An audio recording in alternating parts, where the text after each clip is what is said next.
मालक नमस्कार. नमस्कार. तुमचं नाव, नंबर आणि माझे नाव असलम नजीर शेख, राहणार बिंगेवाडी, तालुका आटपाडी, जिल्हा सांगली. Mobile number 8888 441488. अजून एक आहे 9601418438.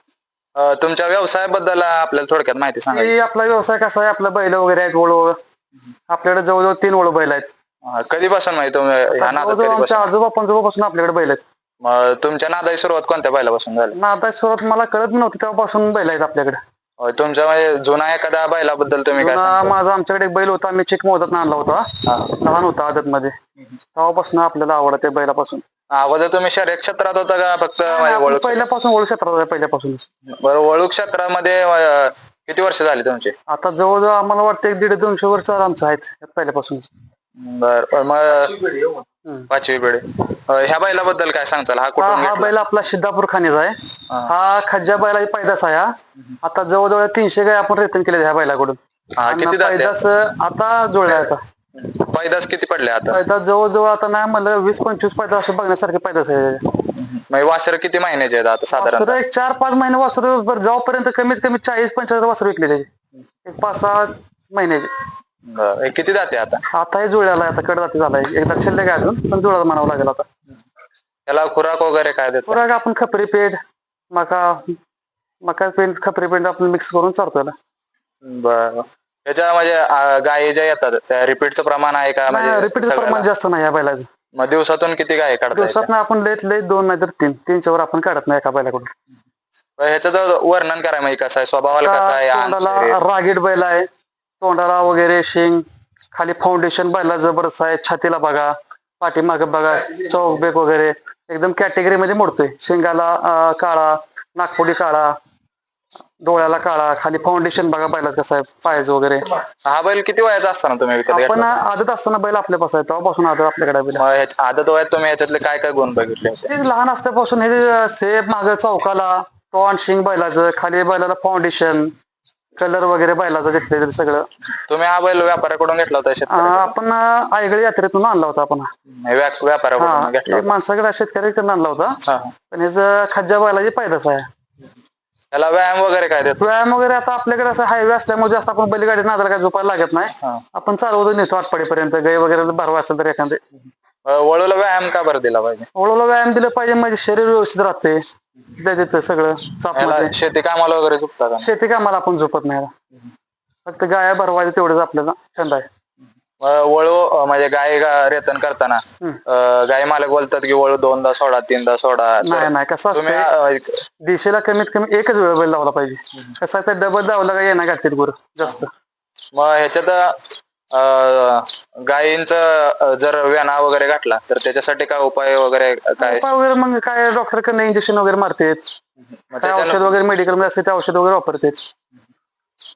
त्याच्यानंतर म्हणजे गायींना किंवा बैलांना काय प्रॉब्लेम होऊ शकतो का? नाही, प्रॉब्लेम वगैरे काय होत नाही, पण कसं होतंय, जास्त डबल वेळा बैल सोडला शक्यतो गाय उलटत असते परत. जास्त डबल लागला बैल येणा घालून परत गुरु उलटते. ह्या बैलाबद्दल म्हणजे अजून काय माहिती सांगताल की कुठं प्रदर्शनात वगैरे नेला होता? हा प्रदर्शन करगण यात्रामध्ये प्रथम क्रमांक आला होता. आपल्या आटपाडीमध्ये उत्तरेश्वर यात्रामध्ये सुद्धा प्रथम क्रमांक आला होता. कसं आपल्या कामामुळे आपण जास्त प्रदर्शन जास्त लांबून नेऊ शकत नाही. प्रदर्शनात नेता म्हणजे प्रदर्शनात कोणत्या गोष्टी लक्षात घेतल्या जातात? प्रधान चालू शिंग कॅटेगरी बघत असते ते. शिंगाला काळा, नागपुडीला काळा, डोळ्याला वगैरे काळा, खाली ह्याला नक्याला काळा, पाठीमागे सगळं वगैरे सगळं जिथल्या तिथं असावं. या बैलाचं अजून वैशिष्ट्य काय सांगेल? वैशिष्ट्य म्हणजे ह्या बैलाची पैदास जास्त करून चांगली पडलेली आहे बैलाची. आपण कसं शक्यतो जुळून लय जुळल्यावर आपण जास्त ठेवत नाही बैल, पण या बैला पैदास एवढी चांगली पडली का नाही, त्यामुळे आपण जास्त करून आपल्या बैल ठेवला जाऊन पाहिजे जास्त करून दिवस. याचं खोंडांचं किंवा कालवडींचं प्रमाण कसं आहे? खोंडला जास्त आहे जरा प्रमाणाचं. बरोबर, ठीक आहे. बैलाचं नाव किंवा ह्याची माहिती? त्या बैल आता आपण नुकतंच आपण नवीन खरेदी केलेला आहे. हा तिकुंडी लाईन मालकाच्या म्हणण्यानुसार तिकुंडी लाईनचा आहे. हा आता 4 दात बैल आहेत आपल्याकडे. ह्याच्याकडून किती गाय रेतन केली? त्याच्याकडे आता जवळजवळ 15 गायत लावल्या फक्त आपण. 15 लावलेत. ह्याची वासरं वगैरे तुम्ही बघून घेतलाय का? आता आपण आणून किती 15-20 दिवस. अगोदरच्या मालकाकडचे बघितले? आजकडे मालकाकडे जास्त रेसला पळायला बैल आहे, त्यामुळे जास्त ही गाय भरवली नाही त्या बैलाकडून. ही रेसला पळायला बैल आहे, त्यामुळे कसं आहे जास्त जरा भुजार जास्त असल्यामुळे याला कुठं बेंद्रला सुद्धा मॅट पाडी घेऊन गेलो नाही याला. तुम्ही सांगितलं की अगोदर रेसला पळलेला, मग आता वळू क्षेत्रात ह्याला म्हणजे काय बघून याला वळू क्षेत्रात ह्याचं माप बघा, चेहरापट्टी, शिंग वगैरे बघा, ह्याचं खाली बघा कांबळ वगैरे आहे का बघा, काय बैलाला खाली महत्वाचं बेंबट नाही, चौअंगी बैल आहे, बाजूने जसा माप पाहिजे वळू क्षेत्राला तसा वळू आहे आपल्याला. ह्याला खुराक बैल आहे, पण त्या माणसाला कळलं नसल्यामुळे शर्तीला बैल पडलं. ह्याला खुराक बैल आहे एवढे. ह्याला खुराक वगैरे काय, खुराक वगैरे आपले मकाचं पीठ, कपरे पीठ, व्यायाम वगैरे काय देतो? व्यायाम वगैरे नाही शक्यतो, कदा जास्त भोजर असल्यामुळे अजून तर आपण त्याला बाहेर काढला नाही. बेंद्राला आठवड्यात नेणार होतो, पण लय भोजर असल्यामुळे आपण घरीच ठेवला याला. जास्त आपण गाय काय जागेला तेवढंच गायला होतं या बैलाकडून. गाय काढताना म्हणजे असं जास्त हे करतो का? तामसापणा लय करतोय. आता आमचा ते बैल आहे एका कशाला सुटतो आमचं. हे कसं आहे, गाय आले म्हणलं हे पळत जातोय गड मागे ते. हे 15 गाय लावलेत म्हणजे जवळच्या लावलेत केला जवळचे लावलेत, बलवडी खानापूर तिथले 1-2 लावले त्या. इथं जर समजा गाय मारायला आले आणि जर समजा इथं 3 तुम्ही ओळख बांधले तर तुम्ही सांगता का ते निवडतो? नाही, ते गाय मालकच्या पसंतीवर असते. ते म्हणले हे सोडा ते सोडा, त्यांच्या पसंतीने. आपण काय मागायचं, आपण त्यांना म्हणतो सर तुमच्या पसंतीत जो असेल सोडा त्याचा. बरोबर. आता ह्याला बैलगाडीला वगैरे कशाला झोपत नाही? बैलगाडीला नाही, आपलं पळवलेलं आहे शरीराला बैलगाडीला नुसार. ठीक.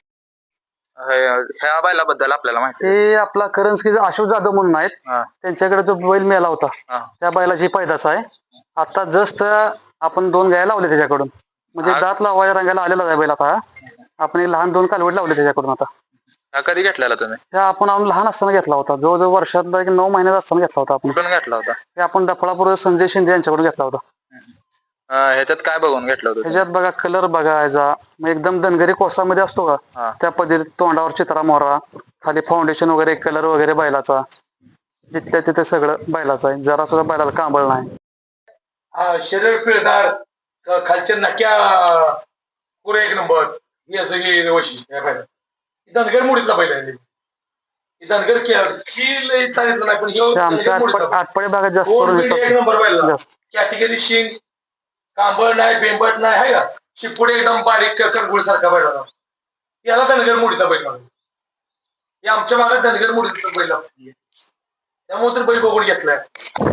तुम्ही बैल आदत वयामध्ये आणला होता, मग आता गाय लावेपर्यंत ह्याचं कसं नियोजन केलं की कसं असतं, आदर लहानपासून आपण कसं जवळ दात लावत नाही, रंगात येत नाही लावायला, तो आपण तर गाय भरवत नाही त्यापासून.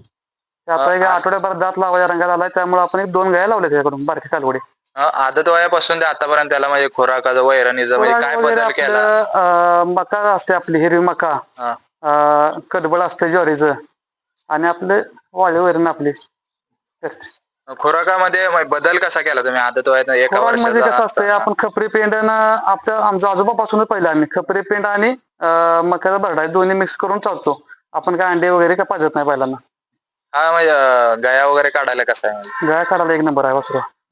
आपण काय जास्त भरवलं नाहीत, फक्त 1-2 गाय लावले आतापर्यंत आपण याच्या. बरोबर. त्याला व्यायाम वगैरे काय? व्यायाम वगैरे आता हे काय जास्त आपण बाहेर काढलं नाही, आतल्या आतमध्ये फिरवतो, जरा उड्या मारतोय जरा आतल्यात. तुम्ही एकाच धावणीला एवढं 3 ओळू ठेवले, त्याच्या मागे कारण काय? कसं असतंय, गोरं येतं आले म्हणजे गाय दिवसात 3-3, 4-4 बेतेर गाय. शक्यतो आपण एका बैलाकडे 2 नाही तर जास्त आले तर 3-3च्या वर आपण एका बैलाकडनं गाय भरवत नाही जास्त करून. खिलार क्षेत्रामध्ये आता इनब्रीडिंगचं प्रमाण म्हणजे मागच्या शर्यतबंदीच्या काळात खूप झालं, त्याच्यासाठी ते होऊ नये म्हणून आता काय काळजी घेतली पाहिजे? नाही, कसा इनब्रीडिंग होऊ नये म्हणजे शक्यतो कसं आहे, जसं गायला बैल चांगला भरवलं नैसर्गिक, तसे वासरे वगैरे चांगले पडतात. आपण इंजेक्शन भरवतो त्याचे वासरे बरोबर पडत नाहीत. जर समजा आता ह्याच बैलाजवळ जर कालवड ह्याच बैलाकडून जर रेतन करायला आली तर त्या शेतकऱ्याला तुम्ही काय सांगता किंवा काय त्यांना सल्ला देताय? की का नाही, त्यांच्या पसंती कुठले 3 बैल त्यांचे आपले आहेत, त्या 3 तर तुम्हाला कुठला पसंती पडेल ते तुम्ही सोडा. चालते. धन्यवाद. धन्यवाद.